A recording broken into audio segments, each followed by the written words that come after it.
मुंबई की चमकती दमकती दुनिया में, जहां ऊंची ऊंची इमारतें आसमान को छूती हैं और हर कोना तेज रफ्तार जीवन की गूंज से भरा रहता है, एक छोटे से 2 कमरे के फ्लैट में शंकर दयाल रहते थे। उम्र थी 70 के पार, कद थोड़ा झुका हुआ, बाल सफेद, चेहरे पर झुर्रियां, लेकिन आंखों में अब भी एक चमक थी।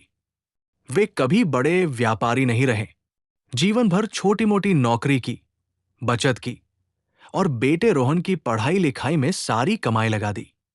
रोहन आज दिल्ली में एक बड़ा बिजनेसमैन था, लेकिन पिता से कभी दूर नहीं हुआ। हर महीने पैसे भेजता, फोन करता, पर शंकर दयाल जिद्दी थे। वे अपनी पेंशन और पुरानी बचत से ही गुजारा करते थे। बोझ नहीं बनना चाहते थे। उस दिन सुबह 7 बजे थे। शंकर दयाल ने धोती कुर्ता पहना, जो कई साल पुराना था, रंग उड़ा हुआ लेकिन साफ सुथरा। हाथ में एक पुराना चेकबुक और एक चेक, जिस पर उन्होंने खुद 1 लाख रुपए की रकम लिखी थी। ये पैसे उन्हें बेटी की शादी के लिए चाहिए थे। बेटी विधवा हो चुकी थी, अब उसका बेटा 12वीं में था। फीस और कुछ जरूरी खर्च के लिए पैसे चाहिए थे।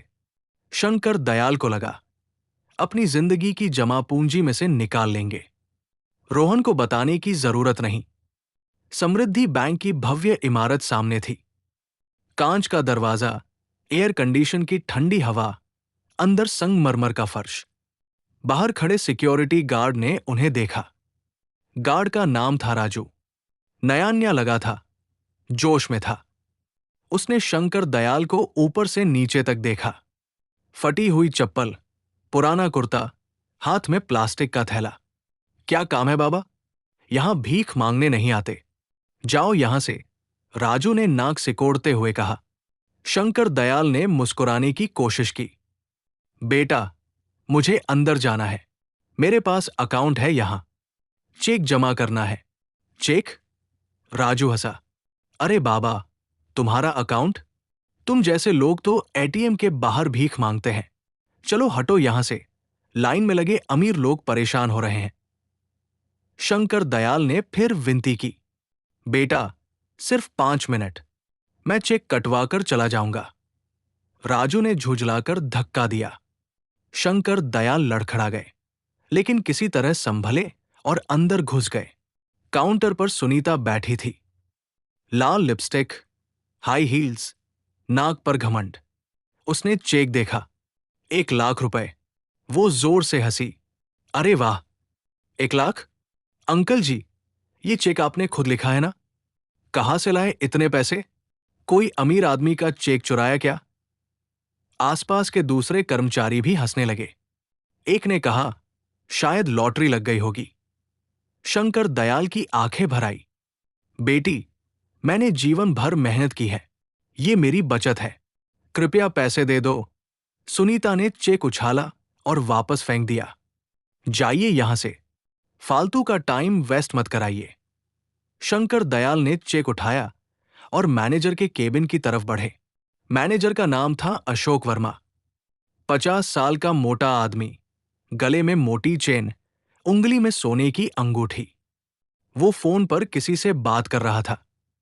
शंकर दयाल को देखकर उसने फोन काटा नहीं, बल्कि जोर से बोला, हाँ बोलो, वो बड़ा कॉन्ट्रैक्ट पक्का है। फिर शंकर दयाल की तरफ देखा। हाँ, क्या चाहिए? सर, मेरा चेक है, कृपया निकलवा दीजिए। वर्मा ने चेक देखा, फिर शंकर दयाल को, फिर हंसा। ये बैंक है अंकल, भिखारियों का ठिकाना नहीं। कल ही तो कोई और बूढ़ा आया था, उसको भी भगाया था। तुम लोग सीखते क्यों नहीं? उसने चेक को 2 टुकड़े कर दिए। फिर गार्ड को आवाज दी, राजू, इसको बाहर फेंको। राजू और एक दूसरा गार्ड आया। दोनों ने शंकर दयाल का कॉलर पकड़ा और घसीटते हुए बाहर ले गए। बाहर फेंक दिया। शंकर दयाल सड़क पर गिरे, घुटने छिल गए, चप्पल एक तरफ उड़ गई। लोग देखते रहे, कोई नहीं बोला। शंकर दयाल ने चश्मा ठीक किया, आंसू नहीं रोके, बस बैठे रहे। एक ऑटो वाले ने पूछा, बाबा, कहाँ जाना है? घर पहुंचकर उन्होंने दरवाजा बंद किया, फोन उठाया, रोहन को लगाया। पापा, सब ठीक? रोहन की आवाज में खुशी थी। शंकर दयाल कुछ नहीं बोले, बस रोए। पापा, क्या हुआ? बोलिए ना।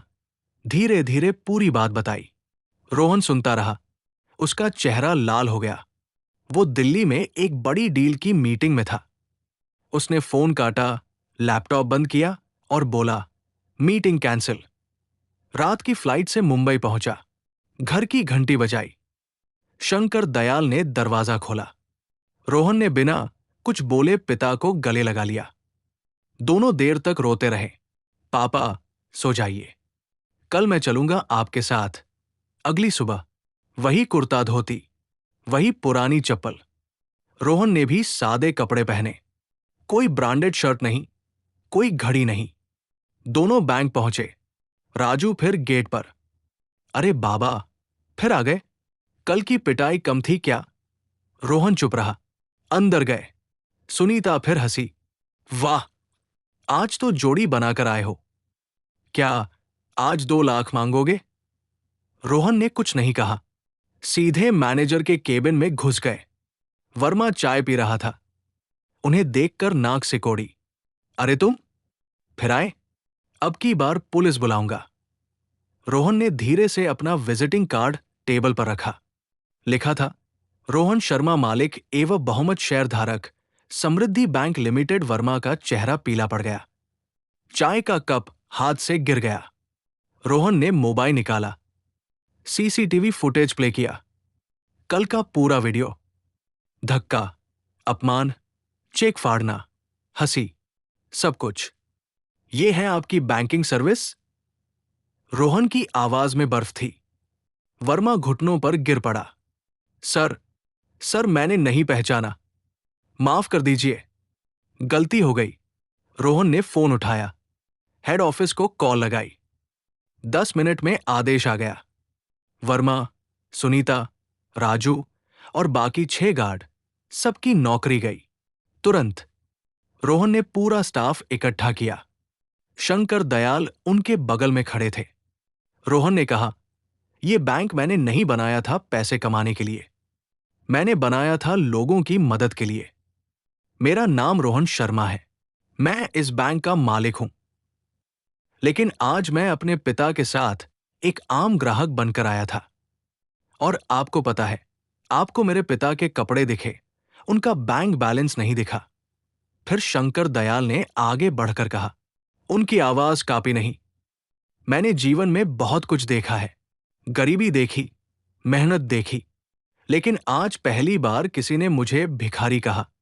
मैं भिखारी नहीं हूं, मैं एक पिता हूं, जिसने अपने बेटे को पढ़ाया, उसकी शादी की, उसका घर बसाया। मेरे पास धन कम है, लेकिन आत्मसम्मान बहुत है। आपने उसे ठेस पहुंचाई, वे रुके, फिर मुस्कुराए।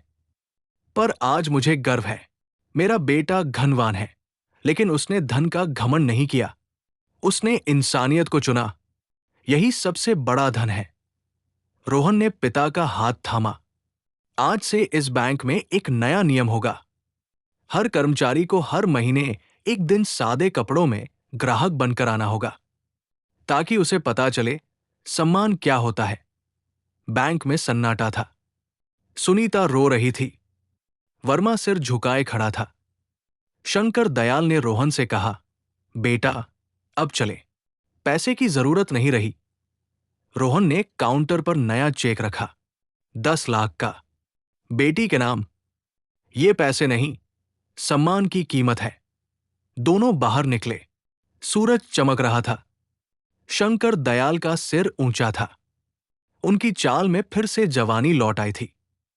और उस दिन मुंबई की भीड़ में एक बूढ़े पिता और उसके बेटे ने सिखाया कि धन खरीद सकता है बहुत कुछ, पर सम्मान सिर्फ इंसानियत से मिलता है। ऐसी ही कहानी सुनने के लिए चैनल सब्सक्राइब करें।